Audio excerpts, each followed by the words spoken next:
Farm bill 2020।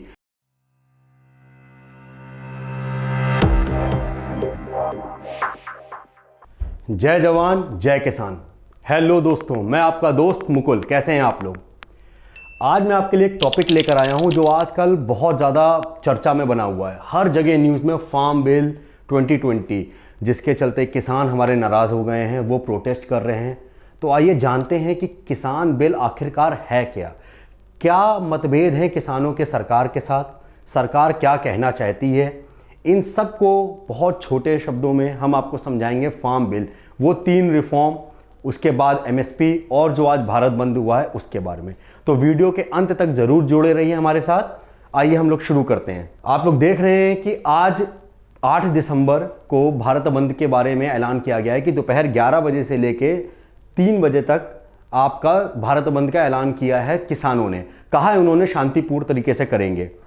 इसका असर भी बहुत सारा दिल्ली के आसपास के राज्यों में आपको देखने को मिल रहा है। मैं आपको जो फार्म बिल बताऊंगा, इसके पहले मैं आपको कुछ हिस्ट्री बताना चाहूंगा कि क्या रीजन है जिसके चलते किसान इतना ज्यादा एक्सप्लॉइट हुआ आज तक और ये बिल लाने की जरूरत पड़ी।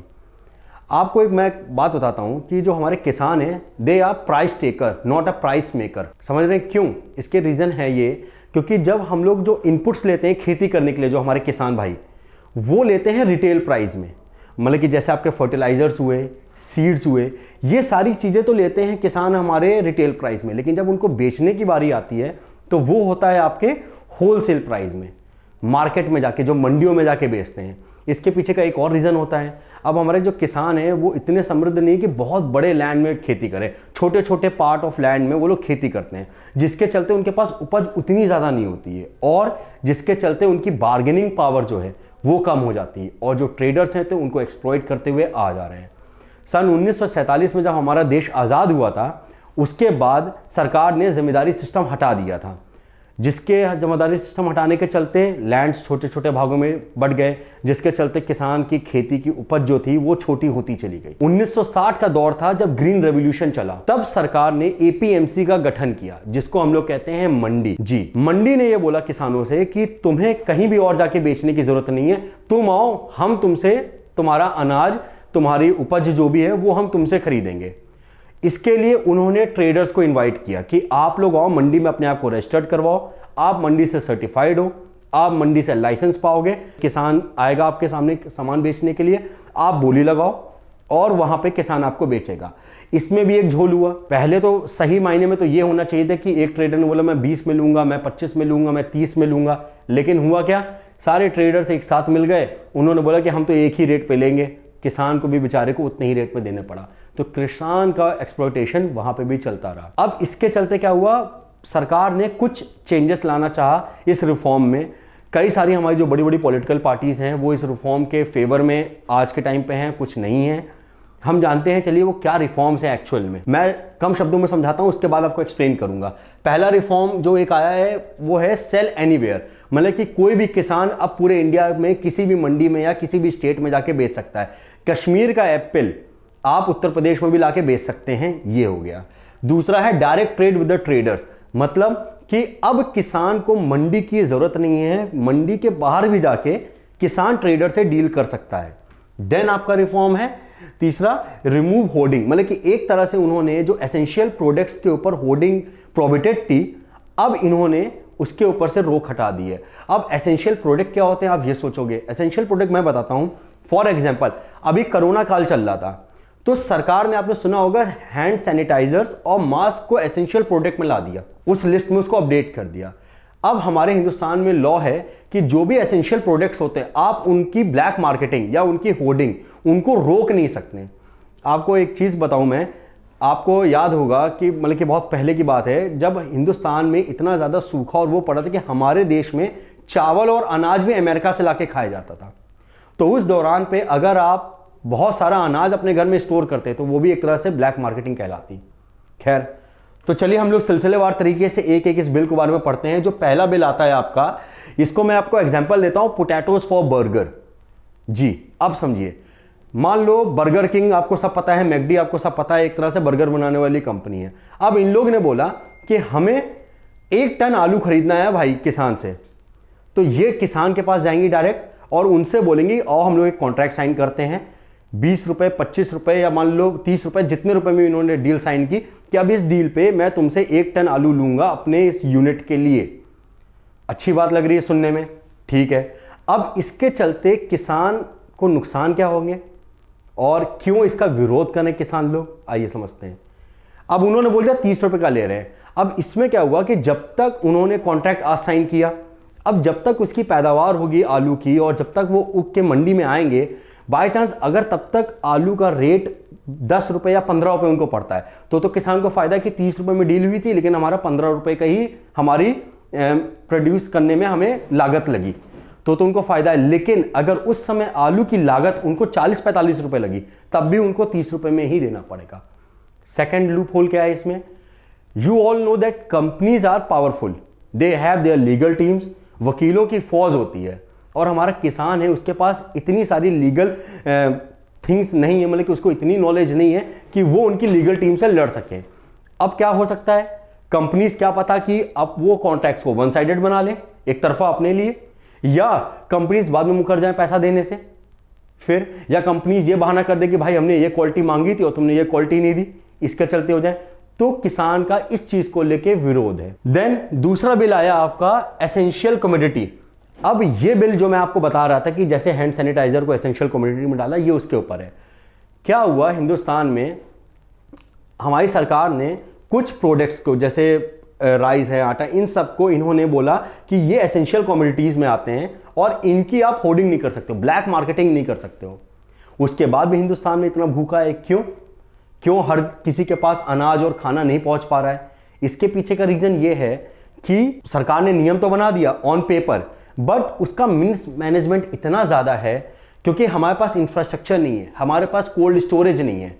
देन बड़ी बड़ी जो कंपनीज है वो इन्वेस्ट नहीं करना चाहती हैं आपके इंफ्रास्ट्रक्चर पे या कोल्ड स्टोरेज पे। उनका ये कहना है कि भाई हम इतनी बड़ी बिल्डिंग बना देंगे कोल्ड स्टोरेज, बट हम अगर उसमें लाके सामान रखेंगे तो कोई सरकारी बाबू आके हमसे बोल देंगे कि भाई तुमने तो होर्डिंग कर रखी है, तुम तो ब्लैक मार्केटिंग करने के लिए रखे हो। तो सरकार ने इस बिल के तहत वो चीज हटाई है, वो जो होर्डिंग का एक प्रोहिबिटेड थी इंडिया में, उसको उन्होंने इस रोक से हटाया कि नहीं, जो आपकी एफसीआई एक एफसीटी है, उन्होंने बफर की है लिमिट।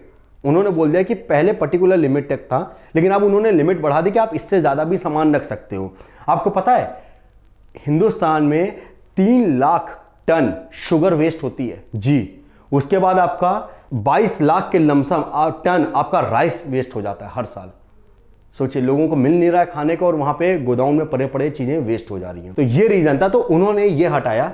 अब कंपनीज ये काम कर सकते हैं, लेकिन किसानों का क्या विरोध है इस चीज को लेके? उनका ये कहना है कि भाई तुम हमसे तो लोगे हार्वेस्ट सीजन में, जब मेन सीजन होगा उस समय आपने हमसे प्याज ले लिया सस्ते में, आपने अपने स्टोरेज में रख लिया, और बाद में जब सीजन डाउन होगा तब आप उस प्याज को महंगे रेटों में बेचोगे, तो हमें क्या मिलेगा? ये है। चलो, तीसरा जो हमारा पॉइंट है वो है the farming produce trade and commerce. ये आया, इसका मतलब है सेल एनीवेयर। मतलब पहले क्या था कि पर्टिकुलर मंडियां होती थी, हर स्टेट की एक एक मंडी होती थी। हमारी जो नेशनल कमेटी है उसने रिकमेंड किया था कि हर 5 किलोमीटर में एक मंडी होनी चाहिए, लेकिन आपको पता है हिंदुस्तान में सिर्फ और सिर्फ 7,000 मंडियां हैं, और मेघालय जैसे स्टेट है जहां पे आपकी 11,215 किलोमीटर में सिर्फ और एक मंडी है। आप सोचो, जो छोटा किसान है वो बेचारा तो ट्रांसपोर्ट अफोर्ड नहीं कर पाता कि 11,000 किलोमीटर कौन जाएगा एक मंडी के लिए, ये नुकसान होता था। तो इन्होंने बोला कि अब फार्मर जो है वो कैन ट्रेड आउटसाइड, मतलब कि सेल एनीवेयर। ये हुआ। अब इसके चलते क्या हुआ, इसमें आता है एमएसपी का कॉन्सेप्ट। अभी एमएसपी वाला कॉन्सेप्ट मैं आपको समझाऊंगा, लेकिन पहले ये समझिए इसका विरोध क्या है। जब मंडी में लाके इंसान बेचता था तो उसमें क्या होता है कि जब भी डील होती है ट्रेडर से, क्योंकि ट्रेडर को मंडी का लाइसेंस लेना पड़ता है, तो ट्रेडर को उस लाइसेंस के लिए एमएसपी जो आपकी एपीएमसी जो कमेटी है उससे उसको सर्टिफाइड होना पड़ता है, और फार्मर आके वहां पे देता है। तो ये दोनों चीजें उस एपीएमसी जो मंडी है उसके देखरेख में होती हैं। इसका एक कट टैक्स के रूप में स्टेट गवर्नमेंट के पास भी जाता है, लेकिन अब वो चीज नहीं होगी, मतलब कि इस बिल के तहत ऐसा कहना है उनका, ये नहीं होगी। इसको लेके भी एक भारी विरोध है। देन एमएसपी, मैं आपको पहले एमएसपी समझाता हूं फिर इस पॉइंट को समझाऊंगा। MSP is minimum support price. हमारे देश में 23 ऐसी चीजें हैं जिनके ऊपर सरकार ने एमएसपी निर्धारित कर रखी है, जैसे आपका गन्ना हुआ, चावल हुआ, गेहूं हुआ, इन सब के ऊपर सरकार ने एमएसपी निर्धारित कर रखी है। उन्होंने कहा है कि हम इतने मिनिमम प्राइस में तो किसान से खरीदेंगे ही खरीदेंगे। बट एक तरह से ना ये फेक प्रॉमिस है, क्योंकि आपको पता है पूरे हिंदुस्तान में सिर्फ और सिर्फ 6% किसान हैं जो इस एमएसपी का फायदा ले पाते हैं, और सरकार भी हर बार एमएसपी पे नहीं करती है। मतलब कि कहती है कि हम 23 कमोडिटी लेंगे, लेकिन लेती वो एक ही 2 कमोडिटी है। एंड देन एक और इशू हो जाता है, आपने सुना होगा कई बार चुनावी में होता है कि इस बार हम आएंगे तो एमएसपी क्लियर कर देंगे। एमएसपी आप ले तो लेते हो, लेकिन किसान को भुगतान नहीं होता, तो बेचारा किसान हर तरफ से पिस रहा है। खैर, एमएसपी ये होता है। तो अब किसान को डर क्या है कि आपने बोल दिया कि मंडी वाला सिस्टम हटा दो, मंडी के बाहर जाके तुम मतलब कि इंडस्ट्री से आके डील कर लो। अब इसमें क्या हो जाएगा, किसान को ये लग रहा है कि अभी तो मंडी थी गवर्निंग बॉडी वहां पे, जो ये कहती थी कि आओ भाई, ट्रेडर इधर से किसान इधर से, दोनों एक दूसरे में डील करो, जो कट होगा वो टैक्स सरकार के रूप में दोगे और पेमेंट होगा। लेकिन जब मंडी ही नहीं रहेगी तो ये भी डर है कि क्या पता डील हो और पैसा ही ना मिले हमें, ये चीज है। और किसान को दूसरा ये डर है कि मंडी कल को ये भी बोल सकती है कि भाई अब तुमने तो हमारे मंडी के बाहर डील किया है तो हम तुम्हें एमएसपी क्यों दें। तो एक ये डर बैठा हुआ है, जिसके चलते किसान प्रोटेस्ट में बैठे हैं। वैसे आपको बताऊं 2019 का जो मैनिफेस्टो था कांग्रेस का, उसने भी यही बिल लाने की बात कही थी, लेकिन अब उनके जो कंसर्न्स हैं वो ये कंसर्न्स हैं जो लूप होल्स मैंने आपको बताए इस वीडियो में। अब इस चीज को लेके कई सारे मिथ्यास भी चल रहे हैं, जैसे कि मैंने आपको बताया कि एमएसपी वाला मिथ्या है कि एमएसपी खत्म हो जाएगी, लेकिन सरकार कह रही है कि ऐसा कुछ नहीं होगा, मंडी वैसी की वैसी बनी रहेंगी। बस किसान को एक एक्स्ट्रा एडवांटेज दे रहे हैं कि they can sell their product outside the Mandi also. ठीक है। देन एक उनका है कि मार्केट डिसाइड कर रही है, मतलब कि जो आपका है मार्केट डिक्टेट करेगी पूरी चीज को, लेकिन ऐसा भी नहीं है। फार्मर्स को जो कि ज्यादा पावर मिल गई, क्यों? क्योंकि अब भाई वो लोग बाहर जा सकते हैं। तो इस तरह से कुछ मिथ्या है जिनको चल के ये फार्मर प्रोटेस्ट चल रहा है। उसके बाद आज भारत बंद का ऐलान किया। दिल्ली के आसपास पड़ोसी राज्यों में बहुत ज्यादा इसका असर देखने को मिल रहा है, ट्रांसपोर्ट रुक गया है। लेकिन मैं दोस्तों आपसे एक बात कहूंगा, किसान के साथ जो हो रहा है सही नहीं है। खैर, प्रोटेस्ट के बहाने एटलीस्ट हम जैसे आम लोगों के बीच में किसान की आवाज तो पहुंची। आज हम लोग इतना बिजी हो गए हैं कि जो हमारा अन्नदाता है, जिसके थ्रू हम लोग को खाना मिलता है, हमारी थाली में हम लोग खाना खाते हैं, उसी के जो बेसिक प्रॉब्लम्स हैं हम उनके ऊपर कभी ध्यान नहीं देते। तो दोस्तों मैंने कोशिश की आपको समझाने की कि वो 3 रिफॉर्म्स क्या थे। शॉर्ट लैंग्वेज में, आसान भाषा में आपको समझाया। आपको वीडियो अच्छा लगा तो प्लीज हमें कमेंट बॉक्स में कमेंट करिएगा, चैनल को लाइक और सब्सक्राइब करिएगा। और आज के लिए मैं आपसे कहता हूं थैंक यू, शब्बा खैर, एंड जय जवान जय किसान।